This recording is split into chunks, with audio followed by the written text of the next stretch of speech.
안녕하세요. 고독한 낭독회 와주신 여러분들 반갑습니다. 오늘 고독한 낭독회에서 만나볼 작품은요. 2000년 전의 공자의 가르침, 논어에 대한 책, 나는 불안할 때 논어를 읽는다 입니다. 본 영상은 나는 불안할 때 논어를 읽는다 라는 책에 대한 개인적인 견해와 해설이 포함되었으며 본문 중 일부 발췌 낭독을 다루고 있습니다. 네, 공자의 삶과 사상을 이해하기 위해 가장 널리 읽어온 책이 논어이죠. 한국에는 삼국시대 때부터 전해진 것으로 추정이 된다고 하는데 세계를 거스르지 않고 지금까지 오랜 시간 동안 필독서에 올라와 있다는 것은 그만큼 많은 사람들이 이 책을 읽고 좋은 가르침을 얻었다는 뜻이기도 할 겁니다. 논어에 대해 간략하게 설명을 드리자면요. 논어는 대학, 논어, 맹자, 중용 등 유구경전의 4가지 사서 중 하나인 경서이며 유가의 성전이라 불리는 만큼 공자가 말하는 인해정서를 잘 느낄 수 있는 경서라 볼 수 있습니다. 상론 10편과 하론 10편으로 제1편 하기부터 제20편 요할로 구성되어 있습니다. 이 논어의 어록 중 대부분은 공자의 말과 공자와 제자 사이의 대화, 공자와 당시 사람들과의 대화, 제자들의 말, 제자들 간의 대화 등으로 구성되어 있는데요. 이들 모두가 공자라는 인물의 사상과 행동을 보여주는 데 초점이 맞춰져 있답니다. 사실 이 논어라고 하면 막연히 어렵게만 느껴지는 게 있는 것 같아요. 워낙 오래전부터 전해오던 경서이기도 하고 좋은 말씀이 많다고는 하는데 아무리 그래도 이게 잘 읽혀지고 이해가 돼야 그런 좋은 말들도 자신한테 다가오는 건데 선뜻 용기가 나지 않는 것 같습니다. 그래서 오늘 들려드릴 이 책은요. 논어를 현대 상황에 맞게 재해석해서 편안하게 떠먹여주는 책입니다. 책의 저자 판덩은 4천만 명이 넘는 회원이 소속된 독서회의 리더라고 하는데요. 현실의 생활에 응용할 수 있도록 이 논어를 새롭게 재해석했다고 합니다. 오늘 제가 발췌 낭독을 하는 부분 외에도 좋은 내용이 많거든요. 관심이 가지시는 분들은 책을 한번 구매해서 읽어보는 것도 추천을 해드립니다. 네, 그럼 논어에 담긴 2000년 전의 공자의 지혜, 오늘 고독한 낭독회에서 잠시 만나보시죠.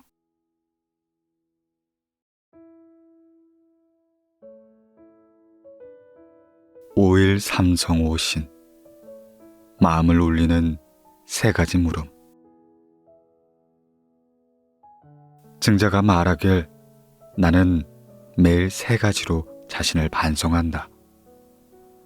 다른 사람을 위해 일을 도모하면서 충실하지 않았는가? 친구와 사귀면서 믿음이 있지 않았는가? 전수한 것을 익히지 않았는가? 학문에 열중했던 중자의 성품은 정직했다. 공자는 증자의 됨됨이를 다음과 같이 말했다. 증상은 미련한 사람이다. 이는 증자의 어리석음을 지적한 말이 아니고 증자가 미련해 보일 정도로 정직했다는 표현이다. 언뜻 어수룩해 보이는 증자는 아내처럼 총명하지 못했고 자공처럼 말도 잘하지 못했지만 그의 말에는 항상 정직함의 힘이 깃들어 있었다. 첫 문장을 살펴보자. 매일 3가지로 자신을 반성한다. 그는 매일 자신을 돌아보며 3가지 혹은 그 이상으로 삶을 반성했다. 자신을 돌아보지 않는다는 것은 가장 경계해야 할 태도이다. 우리는 항상 자신을 돌아보고 반성할 수 있어야 한다. 비판적인 사고의 저자는 비판적인 사고의 가장 높은 수준을 자기 반성이라 설명한다. 비판력이 부족한 사람은 타성에 젖어 매일 좋지 못한 습관에서 헤어나오지 못한다. 사람들은 타인을 비판적으로 관찰하면서 정작 자신을 되돌아보는 일엔 매우 관대하다. 본격적으로 증자의 3가지 질문을 살펴보자. 첫 번째, 다른 사람을 위해 일을 도모하며 충실하지 않았는가? 이는 사업에 관한 것이다. 여기서 충실하다는 건 최선을 다해 열의와 성의를 쏟는 것을 말한다. 다만 사업 분야에서 최선을 다한다는 데는 전제가 하나가 있다. 전문성이다. 나는 일본의 창업자 마스다 무네아키의 치타야 서점을 보면서 전문성이 밑바탕이 되는 충실하다의 의미를 이해하게 됐다. 마스다 무네아키는 서점을 책을 읽는 장소로만 생각하지 않았다. 치타의 서점은 1층에만 책을 팔고 2층은 전문 직원이 배치된 영화관과 음악 감상실을 운영한다. 각 분야의 전문적인 지식이 있는 직원들은 고객의 호기심을 충족시켜주며 관련 서적을 소개한다. 어떤 분야에서 열의와 성의를 쏟으려면 마음만으론 부족하다. 전문성이 밑바탕되어야 고객의 기대에 부응할 수 있는 것이다. 그렇다면 근로자에게 충실하다는 건 어떤 모습일까? 상사가 지시한 업무에 최선을 다하려면 과연 어떻게 해야 할까? 매일 야근을 하면서 모든 에너지를 그 직장에 쏟아야 하는가? 아마 단순히 오랜 시간 일한다고 최선을 다한 건 아닐 것이다. 이렇게 자신의 모든 에너지를 쏟다 보면 과로로 인해 병에 걸릴 수도 있다. 이는 곧 회사의 경영자나 근로자 모두 손해인 셈이다. 이에 중자가 말하는 최선은 몸을 고생시키는 것이 아니라 적극적인 업무 처리를 말한다. 지나치게 긴 근무 시간은 직원들을 생각 없이 기계처럼 일하는 좀비로 만들 수 있다. 반면 직원들이 일의 효율을 내기 위한 방법은 무엇일까? 라는 적극적인 고민을 한다면 일의 완성도는 높아질 것이고 근로시간마저 단축이 될 것이다. 중자가 말한 충실함은 창업자의 입장에서 생각하고 사장이 자신에게 일을 맡긴 목적이 무엇인지를 이해하는 데서 출발한다. 일본에서 가장 존경받는 3대 기업가로 꼽히는 이나모리 가즈오의 첫 직장 생활은 그리 화려하지 않았다. 작은 회사의 말단 직원이었던 그는 청소 업무를 담당하며 푸대접을 받았다. 하지만 그는 실망하지 않고 어떻게 하면 청소를 효율적으로 잘할 수 있을지 매일 고민을 했다. 그리고 편리한 청소도구 몇 가지를 발명해냈다. 아무리 단순하고 하찮은 일이라도 회사 업무를 자기 일처럼 생각하는 자세를 갖고 있었기 때문에 이는 가능한 일이었다. 충실히 다른 사람을 위해 도모하려면 생각하는 자세가 필요하다. 몸은 생각을 따라오기 마련이다. 이나모리 가즈모처럼 사장을 대신해 회사가 처한 문제를 고민하고 사장의 요구를 파악해야 한다. 위에서 얘기한 마스다 무네아키처럼 고객이 정말 무엇을 원하는지 간파해내야 한다. 이것이 바로 충실함을 바탕으로 생각을 갖고 일하는 방식이다. 그렇다면 직장인들이 출근길을 도살장에 끌려가는 것처럼 느낀 이유는 뭘까? 아마 매일 직장 상사의 요구와 지시를 수동적으로 받아들이려는 태도 때문이다. 생각이 다른 곳에 가 있으면 업무는 너무나도 재미가 없다. 그리고 일에 흥미가 없으니 몸은 피곤하기만 하다. 그러니 자신이 사장이라는 생각을 갖고 출근을 해보자. 자기의 사업체의 일을 좀비처럼 처리하는 사장은 없을 것이다. 회사에 대한 주인 정신은 회사는 물론 자기 개발을 할 수 있는 밑바탕이 된다. 중자의 두 번째 질문, 친구와 사귀면서 믿음이 있지 않았는가는 인간 관계에 대한 고민이다. 친구를 사귈 때 믿음은 필수 덕목이다. 그리고 대부분의 사람들은 자신들의 신뢰성에 문제가 없다는 생각을 한다. 설사 다른 부분이 부족하더라도 약속은 잘 지킨다고 믿는다. 그런데 약속을 지킨다는 것이 정말 쉬운 일일까? 몇 가지 사례를 살펴보자. 첫 번째로는 하기 싫은 일을 부탁받았을 때의 반응이다. 대부분은 체면이나 껄끄러운 관계가 형성되는 걸 피하기 위해 청탁받은 일은 해주겠다 쉽게 약속한다. 그리고 정작 그 일을 해야 할 땐 여러 가지 핑계를 대며 미룬다. 미안해. 혹은 내가 요즘 너무 바빠서 시간이 안 나네. 이런 답변은 누구나 몇 번씩은 해봤을 것이다. 두 번째로 할 수 없는 능력 밖의 일을 약속하는 경우다. 창업을 시작한 한 친구가 내가 돈을 많이 벌면 벤츠 한 대를 뽑아줄게 라고 의기양양하게 말한 적이 있었다. 이때 옆에 있던 다른 친구가 웃으며 그에게 물었다. 그럼 나는? 대답은 똑같았다. 너는 BMW. 물론 진담은 아니었을 것이다. 다만 농담이라도 함부로 뱉었다가는 신용에 문제가 생길 수 있다. 몇 년이 지나 그 친구들과 다시 만날 기회가 생겼다.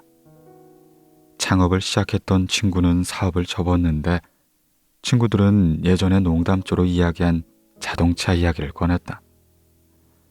별게 아니라고 생각할 수도 있지만 그렇게 쉽게 호언장담하는 태도가 사업을 성공하지 못한 요인 중에 하나였을 수도 있다. 세 번째로 자기 자신이 약속을 지켰다고 착각하는 경우다. 많은 사람들이 이렇게 생각하는 경향이 있다. 하지만 상대방은 달리 생각하니 문제는 발생된다. 서로 다르게 생각하는 이유는 약속에 대한 서로의 판단 기준이 다르기 때문이다. 대개는 이렇다. 자기 자신은 느슨한 잣대로 평가하고 상대방은 엄격하게 평가한다. 그래서 서로 다른 잣대로 약속의 이행을 평가하여 문제가 생기는 것이다. 따라서 약속을 지킬 때 그 기준을 과도할 정도로 높게 설정하거나 자신이 신용을 잘 지킨다고 단정하지도 말아야 한다. 중자의 마지막 질문을 살펴보자. 전수한 것을 익히지 않았는가? 이는 두 가지로 해석해 볼 수 있다. 첫 번째는 공자가 가르쳐준 지식을 자신의 것으로 만들려 노력하지 않았느냐는 것이다. 이는 바로 앞에서 소개한 배우고 제때 익히다와 일맥상통하는 공자의 가르침이다. 공자가 전한 지식을 제자들이 배우고 제때 익히지 않았다면 전수한 것을 익히지 않은 것이라 할 수 있다. 증자는 공자만큼 많은 제자가 있었다. 공자의 손자인 자사도 증자 밑에서 공부를 했다. 배움에 대한 증자의 생각은 공자보다 더 멀리 나아간다. 이에 전수한 것을 익히지 않았는가? 라는 질문은 스승으로서의 자기 반성을 말하는 것이다. 가르치기만 하고 실천하지 않으면 무슨 소용이 있겠는가? 스승이 모범을 보여야 제자들에게 제대로 된 가르침을 전달할 수 있다. 자신이 가르친 내용을 스스로 익히려 노력하고 그 내용을 토대로 자신을 단련하는 사람이 진정으로 좋은 스승이라 할 수 있다. 이는 가르침을 업으로 삼은 자가 아니더라도 배운 것을 익히는 일은 누구에게나 중요하다. 우리 모두는 항상 누군가의 스승으로 살아가게 된다. 부모는 자식들에게 가장 가까우며 가장 친밀한 스승이다. 따라서 부모는 아이들에게 한 말들, 가령 남을 속이지 말고 배움에 충실하고 친구들과 사이좋게 지내야 한다 라는 가르침을 자신 또한 지키고 있는지 한 번쯤 돌아봐야 한다. 사업을 하는 사람들에게도 전수한 것을 익히는 자세가 중요한 건 마찬가지다. 리더십을 다룬 사람을 이끄는 힘의 저자인 로버트 스티븐 캐플런 교수는 경영자가 직원에게 업무를 지시하기 전에 자신이 먼저 그 업무를 직접 해봐야 한다고 말한다. 회사를 경험하는 많은 사람이 리더의 직책이나 돈, 관리 업무에 집착하면서 정작 기본기엔 소홀한 경우가 많다. 어떤 업무를 지시하고 전수하기에 앞서 업무에 대한 기본기가 충실한 모습을 보여야 직원들을 이끌 수 있다. 나는 지금껏 살펴본 증자의 3가지 반성을 마음의 3가지 물음이라 말하고 싶다. 우리는 매일 자신에게 이 3가지를 물어봐야 한다. 비즈니스 측면에선 우린 적극적인 생각을 가지고 일을 제대로 처리했는지 물어보자. 인간적인 관계에선 우린 약속을 잘 지키고 다른 사람의 입장에서 이해하려 했는지 이해 물어보자. 마지막으로 수양의 측면에선 다른 사람에게 한 요구를 스스로 지키며 더 좋은 사람으로 변하려 노력했는지, 즉 가르치면서 동시에 스스로 익히려 했는지를 돌아봐야 한다는 것이다.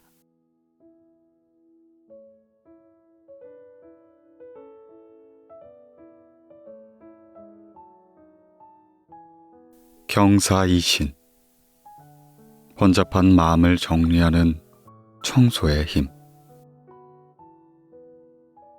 공자가 말하길 천승의 나라를 다스리려면 이를 경외심을 가지고 믿음 있게 처리하고 재물을 절약하고 사람을 아끼며 적절한 시기에만 백성을 부려야 한다.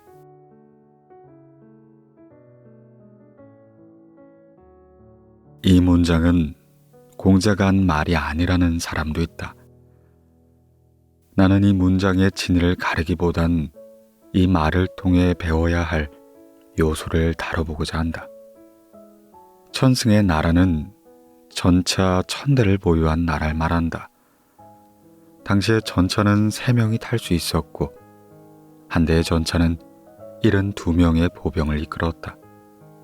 그리고 물자를 공급하는 보급병 25명이 그 뒤를 따랐다. 그러니 전차 한 대가 대략 100명의 사람을 인솔했던 셈이다. 따라서 1000대의 전차를 보유한 나라는 10만 명의 병력을 보유한 나라를 의미한다. 춘추 전국시대에 10만 명의 부대를 거느릴 수 있는 나라는 매우 강대국이었다. 이제 대략 배경 설명을 했으니 이제 문장을 한번 살펴보자. 도천 승지국, 구절의 첫 한자 단어인 길도는 발음이 비슷한 글자를 쓰는 통가자로 다스릴 도를 의미하기도 한다. 종합해보면 첫 문장인 도천 승지국은 전차 1000대를 보유한 강대국을 다스리려면 이라고 해석된다. 다음 구절인 경사이신에서 경은 성리학에서 많이 다루는 한자이며 경외심을 말한다. 성리학에서 경을 자주 언급하는 이유는 일을 할 때 경외심이 부족해 좋지 않은 결과를 초래하는 사례가 많기 때문이다. 주나라 유왕이 장난으로 봉화를 피워 제후들을 농락하여 나라를 멸망의 길로 접어들게 한 일이 있다. 그런데 왕이 기껏 봉화 장난을 친 일로 나라가 멸망하다는 게 가능한 일인가? 주나라가 망한 진짜 이유는 유왕이 국가의 대사를 놀이처럼 생각했기 때문이다. 그는 자신이 천지인 만큼 모든 사람을 농락해도 된다 쉽게 생각했다. 그래서 제후들을 놀리기 위해 봉화를 피워 거짓 구조신을 보냈고 이는 쓸데없는 병력 낭비를 초래하고 말았다. 국가를 다스리는 것은 다른 일보다 더 많은 경외심이 필요하다. 최대한 엄숙하고 진지하게 나란 일을 처리해야 한다. 국정을 살피는 관리들은 어깨에 짊어지고 있는 책임의 무게를 더 깊이 느껴야 한다. 조비의 고사를 살펴보자. 위나라 왕 조조는 장자인 조비와 똑똑하고 문장이 뛰어난 조식 중 후계자를 누구로 간택할지 고심했다. 결국 장자라는 명분으로 조비가 선택되었고 자신이 왕이 계승자라는 사실을 접한 조빈 너무나도 기뻐 후원에서 덩실덩실 춤을 췄다. 그러자 충직한 한 신하가 그에게 말하였다. 주군께서는 얼마나 막중한 책임을 짊어지셨는지 모르시는 겁니까? 왕이 계승자가 되었으니 더욱이 신중하게 행동을 해야 하며 함부로 웃어서는 안 됩니다. 주군께서 웃으시는 건 전하를 다스리는 일을 놀이로만 생각하거나 개인의 체면과 명예를 높이는 일로만 보기 때문입니다. 전하를 다스린다는 건 결코 개인의 일이 아닙니다. 비교적 단순한 업무를 처리하는 직업을 가진 사람들 중 많은 사람이 자신이 하는 일에 대해 경외심을 갖고 있지 않다. 때로는 자신의 업무를 수치스럽게 생각하는 사람도 있다. 일본 대기업의 창업주인 가기야마 히데 사부로가 쓴 머리 청소, 마음 청소라는 책이 있다. 연간 매출액이 1조 원에 육박하는 회사의 창업주가 전국의 학교와 공원 등의 화장실을 청소한 일이 알려져 더 유명한 책이다. 그의 화장실 청소하기 운동은 경연인들과 자영업자 등 동참자가 10만 명을 넘기도 했다. 그는 고민이 있거나 슬럼프에 빠져 있는 사람들에게 어지럽고 지저분한 주변 환경부터 정리하라고 원한다. 청소를 하다 보면 복잡했던 자신의 마음도 정리된다며 청소에 무한한 힘을 역설했다. 또한 그는 아주 작은 일에도 경외심을 가지고 대했다. 대기업의 창업주가 화장실 청소 하나에도 정성을 쏟는다는 사실은 많은 이들에게 감동을 주었다. 나라를 다스리는 첫 번째 방법이자 원칙은 경사이신, 경외심을 가지고 믿음 있게 일을 한다는 것이다. 여기서의 믿음은 신하와 백성들 사이에 공동의 목표를 갖는 것을 말한다. 전국시대 진나라 정치가 상황은 권력을 잡은 뒤 변법을 실행하기 위해 백성들의 지지를 얻으려 했다. 상황은 이를 위해 재밌는 이벤트를 마련했다.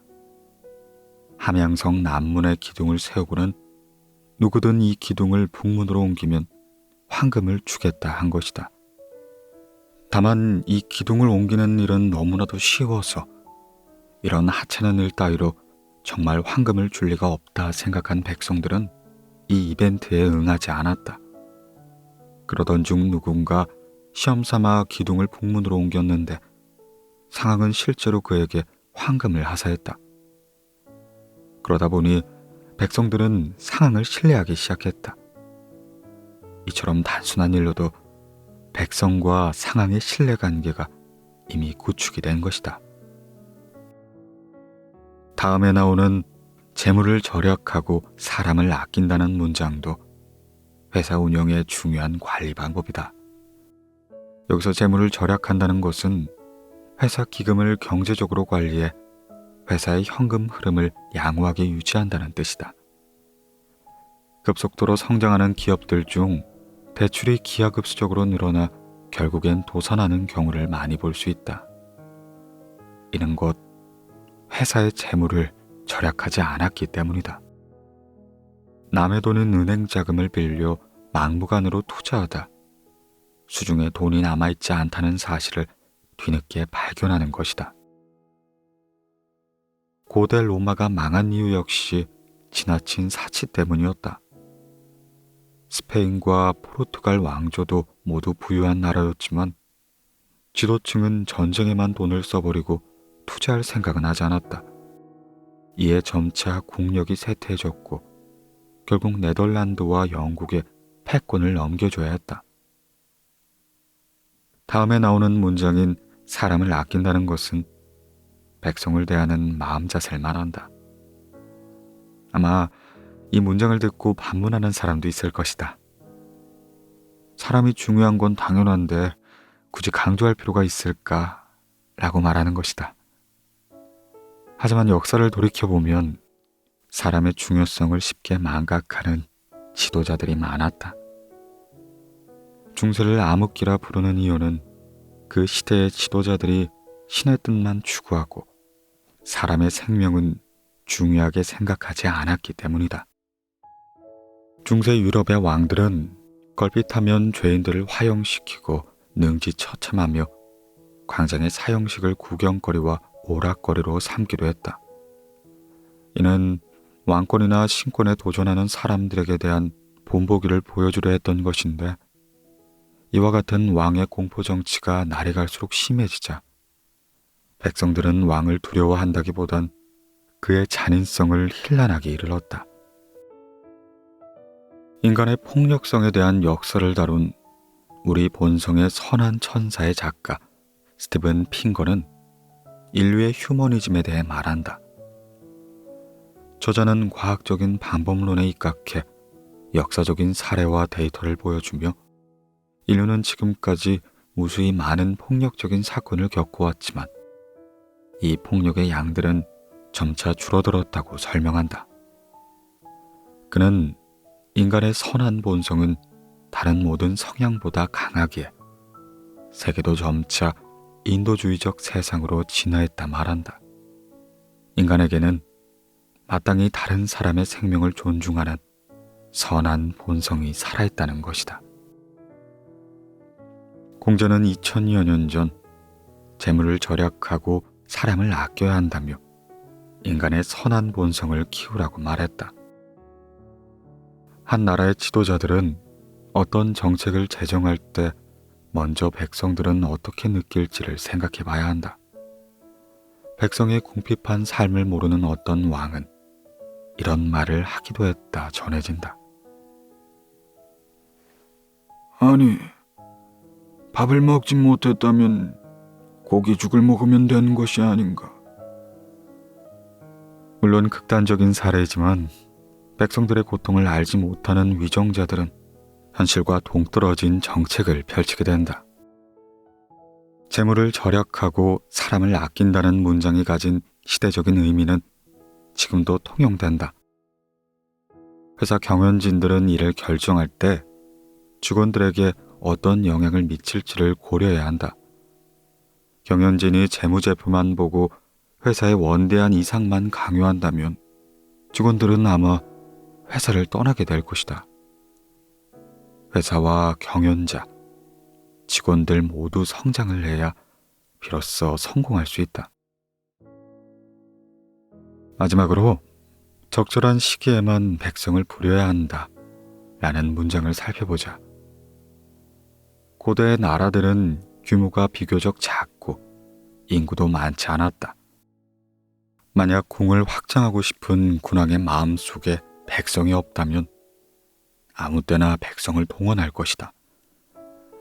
농번기에 막무가내로 백성들의 노동력을 동원해 궁궐을 짓게 한다면 그 나라는 점차 기근이 생기게 된다. 공자는 백성의 노동력을 사용하지 말라고 한 것이 아니다. 농한기에 백성을 동원해 토목공사를 진행해야 하며 백성에게 먹는 문제는 아주 중요한 만큼 백성들의 기본 생태를 침해해서는 안 된다는 의미였다. 이 문장의 핵심은 나라의 지도자가 마음속에 휴머니즘의 정신을 가지고 백성들의 고충을 고려해야 한다는 점에 있다. 지도자의 자질은 무엇보다 중요하다. 공자와 맹자는 줄곧 윗사람이 백성을 중심에 두면 국가가 발전할 수 있다 주장했다. 더욱이 공자보다 더 급진적이었던 맹자는 군주를 전복시킬 수 있는 대상으로까지 여겼다. 백성을 위하지 않는 군주는 폭군이나 다름이 없으니 쫓아내도 문제가 없단 생각이었다. 맹자보다 부드러웠던 공자는 전차 1000대를 보유한 강대국을 다스린 사람은 나랏일에 경외심을 갖고 믿음 있게 하며 재물을 절약하고 사람을 아끼며 나라의 재정을 낭비해선 안 된다고 지적했다. 이 점은 지금 이 시대에 기업을 운영하는 사업가에게도 해당된다.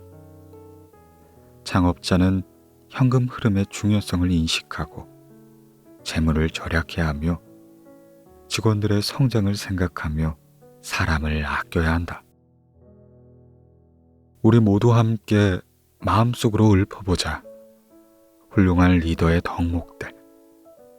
세상 만사 모든 일에 경외심을 갖자. 다른 사람들에겐 신뢰감을 주고 재물을 절약하자. 그리고 사람을 아끼는 마음을 갖자.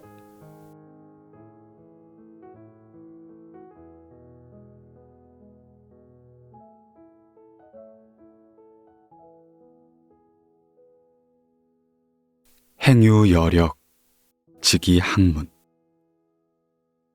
내 자식을 타인처럼, 타인을 내 자식처럼 대하라. 공자가 말하길 제자는 집에 들어가선 효도하고 밖에 나와서는 공손하며 행동을 조심하고 믿음 있게 하며 널리 사람들을 사랑하고 어진 사람을 가까이 사귀어야 한다. 이와 같은 걸 실천하고도 힘이 남는다면 그 힘으로 문을 배워야 한다. 제자는 젊은 청년, 어린 아이 또는 이제 막 공부를 시작한 사람으로 해석할 수 있다. 집에 들어가서 효도한다는 말은 자신의 성품을 수련하는 방법을 말한다. 그렇다면 이제 막 공부를 시작한 사람이 효로 자신의 성품을 수련한다는 의미가 무엇인지 한번 살펴보도록 하자. 먼 곳에 있는 사찰까지 힘들게 찾아와 예불을 올리는 사람을 보고 승려가 다가와 물었다. 아니, 먼 길까지 와서 예불을 드리는 이유가 무엇입니까? 부처는 선생님의 집에도 계시지 않습니까? 그러자 참백액이 말했다. 집에는 불당도 없고 부처도 없습니다. 승려는 그의 말에 이렇게 대답했다. 집 안에 계시는 분이 부처입니다. 부모님께 절을 하는 건 부처에게 절을 하는 것과 같지요. 일부 젊은이들은 부모를 말이 잘 통하지 않는 상대로 생각한다.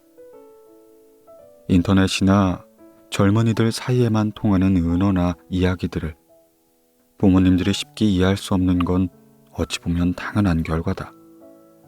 한마디로 세대 차이가 나는 것인데 이런 경우 서로에게 상처 주는 말을 하며 불쾌한 감정을 드러내게 된다. 부모나 자식 모두 세대 차이를 인정하는 마음가짐이 필요하다. 특히나 자식들은 부모에게 효도하고 공경하는 마음을 자기 수련의 방법으로 삼아야 한다. 두 번째 구절인 밖에 나와서는 공손하며의 뜻을 알기 쉽게 표현한 옛말이 있다. 집안에서는 부모에게 의지하고 집 밖에선 친구에게 의지한다. 라는 말이다. 이 말은 집 밖에서는 부모를, 사회생활에선 친구나 직장 동료를 자아 수련의 대상으로 삼으란 뜻이다. 다음에 나오는 행동을 조심하고 믿음 있게 한다에서의 조심하다는 호언장담을 하거나 사실과 다른 이야기로 허풍을 떨지 않는다는 걸 말한다. 뒷부분에 믿음 있게라는 한자는 자신이 해야 할 것을 실천하는 걸 말한다. 그러니 행동을 조심하고 믿음 있게 한다는 것은 다른 사람들에게 공손하고 믿음을 주는 행동을 하라는 것이다. 이어서 널리 사람들을 사랑하고 어진 사람을 가까이 사귀어야 한다. 라는 문장은 말 그대로 많은 사람을 사랑하고 덕행이 있는 사람과 가까이 지내라는 걸 말한다. 사랑은 인류의 선한 본성이다. 공자는 인간의 본성은 선하다는 생각을 했다. 다만 세상 일에 무관심하고 다른 사람들을 보살피지 않는다면 아무리 본성이 선한 사람이라도 내면의 나쁜 기운이 강해지게 마련이다. 이기심에 빠져 자신만을 사랑하게 되고 이익만을 쫓으며 가족과 친구들을 힘들게 할 수 있다. 공자는 이를 예견하듯 더 많은 사람들을 사랑하고 다른 사람들의 감정을 고려하기 위해 자신을 수련하라 강조한다. 논어강의의 저자인 난화이진 선생은 청도에서 겪었던 일을 소개했다. 선생은 청도의 선비 위안 환시엔 밑에서 공부를 하며 그의 수석 제자가 되었다. 위안 환시엔 선생은 자신의 스승에 대한 이야기를 그에게 들려주었는데 이는 자신이 큰 스승이라 불렀던 장펀츠 선생의 아들과 만났던 이야기다. 위안 환시엔 선생이 장펀츠 선생의 아들에게 물었다. 큰 스승님은 큰 업적을 이루신 분입니다. 큰 스승님이 일반 사람들과 다른 점이 무엇이라 생각하십니까? 장펀츠 선생의 아들이 이에 대답했다. 아버지는 일반 사람들과 다를 바가 없으십니다.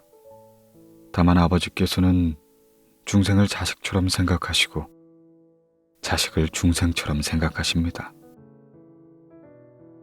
장펀츠 선생이 중생을 자식처럼 생각했다는 도량이 넓은 마음에 관한 것이 아니다.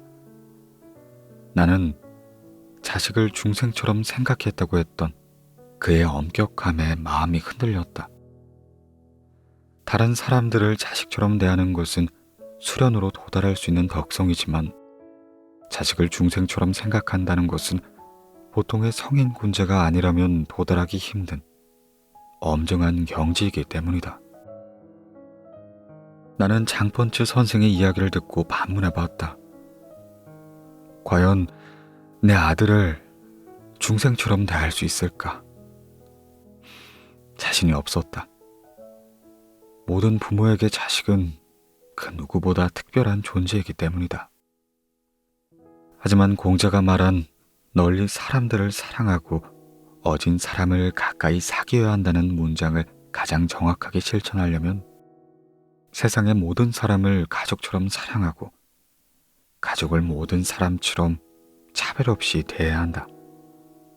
그렇게 된다면 자연히 어진 사람들이 많아질 것이고 널리 사랑한다는 덕목 또한 지키기 쉬워질 것이다.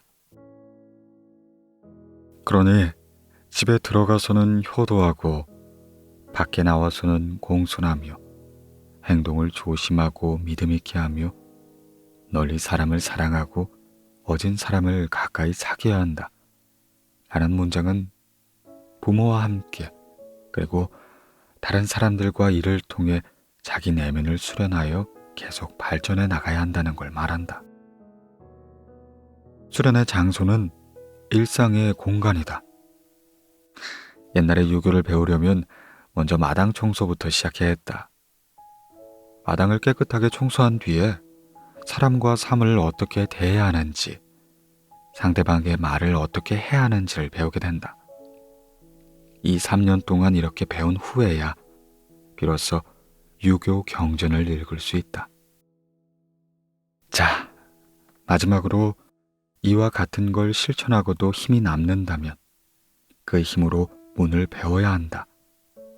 라는 문장은 앞에서 언급된 기본적인 일들을 제대로 하게 된 뒤에야 배워야 한다는 뜻이다. 일상생활에서 수련할 부분을 어느 정도 정진했다면 다른 걸 추구해야 한다는 의미로서 이때야 우리는 외부의 표현인 예절, 의로움, 어지를 배울 수 있다.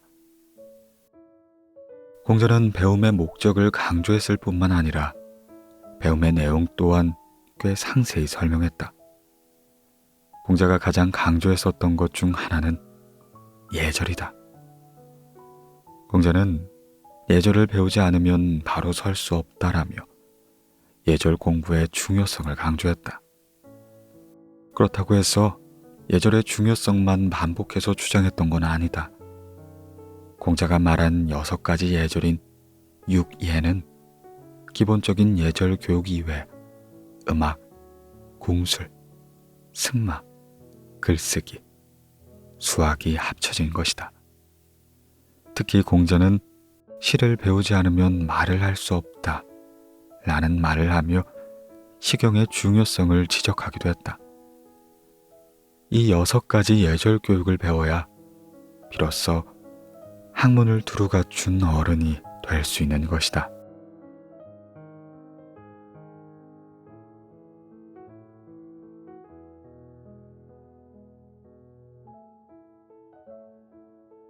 부중직 부위, 진중함과 위엄이 가진 위력. 공자가 말하길 군제가 진중하지 않으면 위엄이 없으니 학문도 경고할 수 없다. 중성과 믿음을 중시하며 자신보다 못한 사람은 사귀지 말고 잘못이 있으면 고치길 꺼리지 말아야 한다. 이 문장은 논어에서 가장 유명한 문장이자 가장 해석하기 힘든 문장이다. 유학을 공부하던 옛 사람들도 이 문장을 설명하는데 쩔쩔매었다. 공자가 말한 군제가 진중하지 않으면 위엄이 없다는 구절에서 진중으로 해석된 무거울 중은 위엄 있고 점잖다는 뜻이었다. 나는 이 문장이 공자의 인격을 가장 적합하게 묘사한다 생각한다. 공자의 제자 중 가장 잘생겼다고 알려진 차장은 공자를 바라보면 엄숙하고 가까이 가면 온화하다 라고 설명하였다. 진중한 모습의 공자는 멀리서 바라봤을 땐 가까이 다가갈 엄두가 나지 않을 만큼 거리감이 느껴졌지만 막상 가까이 다가가 만나면 친근하고 따뜻한 사람이었다는 뜻이다. 그렇다면 공자가 이야기한 위엄과 진중함에 숨겨진 의미는 무엇일까? 이에 나는 자신만의 원칙과 입장이라 생각한다. 가장이 되거나 직장에서 요직에 오르는 3, 40대가 되면 자신의 확고한 원칙과 입장이 필요하다. 담장 위에 자란 풀처럼 뿌리를 제대로 내리지 못해 바람에 따라 이리저리 흔들려선 안 된다는 것이다. 도덕경에서 노자는 무거움은 가벼움의 뿌리이고 고요함은 시끄러움의 군주이다 라고 말을 했다. 사람됨이 진중해야 비로소 제대로 설 수 있고 평온하고 침착해야 힘을 가질 수 있다. 그렇다면 자신만의 원칙과 입장을 갖기 위해 우리는 어떤 태도를 취해야 할까? 하나는 외부 상황에 쉽게 흔들리지 않아야 한다. 살면서 우리는 여러 가지 유혹을 겪게 된다. 예를 들어 누군가 당신에게 이런 제안을 한다 생각해보자. 돈을 줄 테니까 이 일을 해줘. 이 일을 한다면 너에게도 이익이 될 거야. 우리가 이런 말을 들었을 때 자신만의 원칙과 입장이 없다면 유혹에 쉽게 넘어가게 될 것이다. 물론 아무런 욕심이 없는 사람이 되라는 건 아니다. 그리고 모든 욕심을 버린다는 것도 불가능하다. 다만 작은 유혹엔 휘둘리지 말아야 한다. 사람이 악행을 저지르고 인품이 망가지게 되는 이유는 사소한 유혹에 휘둘려 근본을 잃고 원칙을 버리기 때문이다. 다음에 이어지는 학문도 경고할 수 없다 라는 구절은 신중하지 않으면 위험이 없다와 함께 이해해야 한다. 학문이 경고할 수 없다는 건 유혹에 직면했을 때 쉽게 흔들리게 된다는 말이다. 송나라 시인 소동파는 팔풍취부동이라고 말했다. 여기서 팔풍은 비방과 찬양을 의미한다. 외부에서 들려오는 유언 비어나 찬양은 모두 바람과 같기 때문이다. 바람처럼 쉴 새 없이 유혹이 불어와도 자아를 지키며 흔들리지 않으려면 우리는 과연 어떻게 해야 할까? 자신의 철학이나 가치관이 없다면 논어를 전부 외우고 있다고 하더라도 압력에 흔들려 자신의 원칙과 입장을 바꾸게 될지도 모른다. 학문도 경고할 수 없다 해서 경고하다는 의미의 고는 흔히 미련하고 융통성이 없는 걸 뜻한다. 하지만 공자가 말한 고는 내면의 견고함을 말한다. 즉, 학문이 인생의 일부분이 될 수 있는지의 여부를 말하는 것이다. 공자의 논어를 읽든 노자의 도덕경을 읽든 상관이 없다. 중요한 것은 학문이 단순히 공연불에 그치지 말아야 한다는 것이다. 공연불이란 입으로만 반복해서 외울 뿐 마음으론 이해하지 못한다는 걸 말한다. 학문의 성과란 책 속에 담긴 지혜를 파악하고 깊이 체득하여 삶을 바꿀 수 있느냐에 달려있다. 가장 인기 있는 고대의 문인을 뽑는다면 가장 상위에 오를 사람은 소동파와 도연명일 것이다. 이들이 지금까지도 많은 사랑을 받는 이유는 단순히 그들의 작품이 뛰어나서가 아니다. 작품 속에 인생과 품격, 가치관이 담겨있기 때문이다. 훌륭한 작가는 자신이 쓴 글과 본인의 삶이 일치되는 사람이다. 작가는 몸소 행동으로 자신의 작품에 가진 의미를 증명할 수 있어야 한다. 소동파전을 통해 우린 소동파가 평생 떳떳하고 공명정대한 삶을 살았다는 걸 알 수 있다. 그리고 도연명 역시 휴머니스트였다. 그는 자신의 수발을 들던 종을 다른 사람에게 보내면서 그의 아내가 걱정되어 그도 사람의 자식이니 잘 대해줘야 한다 라는 편지를 썼다. 신분의 높고 낮음을 떠나 종도 엄연한 집안의 귀한 자식이니 아끼고 존중해줘야 한다 말한 것이다. 도연명이나 소동파처럼 배운 것을 자신의 인생 가치관이나 행동에 일치하는 것을 경고하다라고 말할 수 있다. 다음 문장을 살펴보자. 충성과 믿음을 중시하며 자신보다 못한 사람은 사귀지 말고 라는 말에 대한 해석은 공자의 말 중에서도 논쟁이 가장 많은 문장이다. 자신보다 못한 사람과 사귀지 않는 것은 어진 태도가 아닌 것 같기 때문인데, 그래서 현대 중국 문학을 대표하는 아큐 정전의 작가 루신 선생은 공자의 말을 강력하게 비판했다. 그는 자신보다 못한 사람과 사귀지 않으려 하는 건 이속에 따른 행동이란 말했다. 그리고 공자의 논리는 이치에 어긋난다 지적했다. 공자의 말에 따르면 자신보다 나은 사람은 굳이 자신과 친구가 되려 하지 않을 것이고, 반대로 자신보다 못한 사람은 사귀지 말라 했으니 결국 누구와도 친구가 될 수 없기 때문이다. 이에 나는 자신보다 못한 사람은 사귀지 말아야 한다 라는 문장이 소동파와 도연명이 파악한 것처럼 문장에 적혀있는 그대로의 의미라고 생각한다.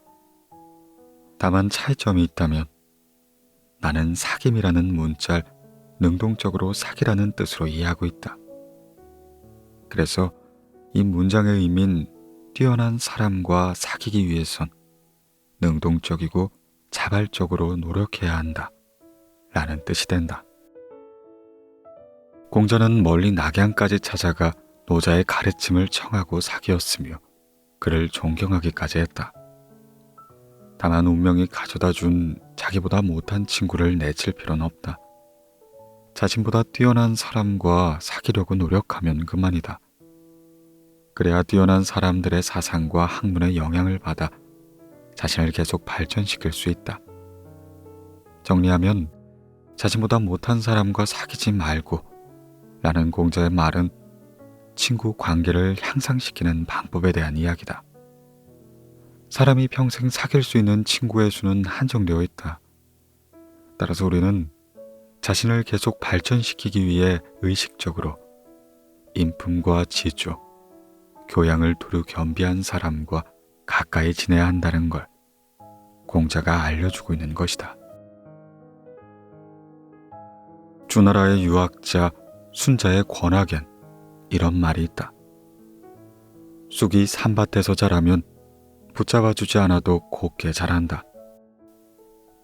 쑥은 줄기가 약하여 비스듬히 자라지만 산밭에서 쑥이 자라면 곱게 자랄 수 있다고 말한다. 이는 곧 주변의 환경의 중요성을 강조한 이야기가 된다. 성장기에는 무엇보다 주변 환경의 영향을 많이 받는다. 비록 타고난 재주가 없더라도 주위에 비범한 친구들이 많다면 그들을 따라 어느 정도 실력을 갖춘 인물로 성장해 나갈 수가 있는 것이다. 마지막 구절을 살펴보자. 잘못이 있으면 고치기를 꺼리지 말아야 한다 라는 말에서 꺼린다로 해석된 타는 피한다 라는 걸 의미한다. 실수를 항상 마음에 품고 있어서도 안 되지만 회피하려 해서도 안 된다. 우리는 실수했을 때 혼자 화를 내거나 그 과오를 빨리 모면하려는 경향이 있다. 마인드셋의 저자는 실수는 학습의 기회라고 강조했다. 한 번의 실수를 그냥 넘기지 말고 학습해야 또 다른 실수를 반복하지 않게 된다. 실수가 클수록 더 많은 대가를 치러야 한다는 것을 우린 명심해야 한다. 직장 생활에서 가장 불행한 일 중 하나는 자신은 실수하지 않는다고 생각하는 상사 밑에서 일하는 것이다. 상사가 나는 지금 실수한 것이 없으니 문제가 있으면 다른 사람의 문제일 거야 라고 주장한다고 생각해보자. 그렇게 다른 직원에게 계속 문제의 책임을 전가한다면 언젠가 상사는 돌이킬 수 없는 최악의 실수를 저지르게 된다. 또한 상사가 회사의 전략 방향을 잘못 설정해도 아무도 그에게 의견을 제시하려 하지 않을 것이다. 이처럼 경연자는 자신의 과오를 용감히 인정할 수 있어야 한다.